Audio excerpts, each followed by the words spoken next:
ભારતીય સંગીતનો ઝળહળતો સિતારો હંમેશ માટે આથમી ગયો છે। 7 દાયકા સુધી પોતાના મધુર અવાજથી વિશ્વભરને મંત્રમુગ્ધ કરનાર સુપ્રસિદ્ધ ગાયિકા આશા ભોસલેનું 92 વર્ષની વયે નિધન થયું છે। ગઈકાલે મુંબઈની બ્રીચ કેન્ડી હોસ્પિટલમાં તેમણે અંતિમ શ્વાસ લીધા હતા, જ્યાં તેમને કાર્ડિયાક અરેસ્ટ અને છાતીમાં તકલીફ બાદ દાખલ કરવામાં આવ્યા હતા। તેમના પુત્ર આનંદ ભોંસલેએ આ દુઃખદ સમાચારની પુષ્ટિ કરતાં જ સમગ્ર દેશમાં શોકનું મોજું ફરી વળ્યું છે।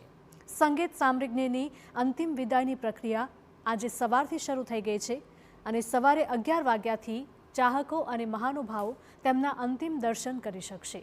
ત્યારબાદ સાંજે 4 વાગે મુંબઈના શિવાજી પાર્ક ખાતે તેમના પાર્થિવ દેહના અંતિમ સંસ્કાર કરવામાં આવશે। ત્યારે આશાતાઈના અંતિમ દર્શન માટે બોલિવૂડ નેતાઓ, ક્રિકેટર્સ ઉમટી પડ્યા છે।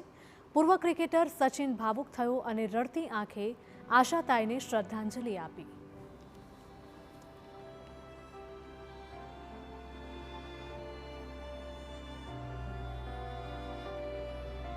તો આશા ભોસલેને અંતિમ વિદાય આપવા માટે મોટી સંખ્યામાં તેમના ફેન્સ સહિત મુંબઈના દિગ્ગજ કલાકારો પણ ઉમટી પડ્યા છે। સાથે સાથે નેતાઓ પણ ઉપસ્થિત છે અને ક્રિકેટર્સ પણ તેમાં સામેલ થયા।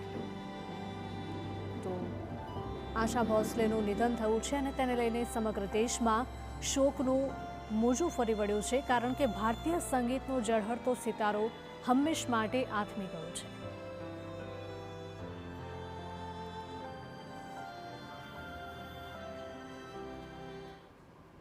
હવે વાત કરવી છે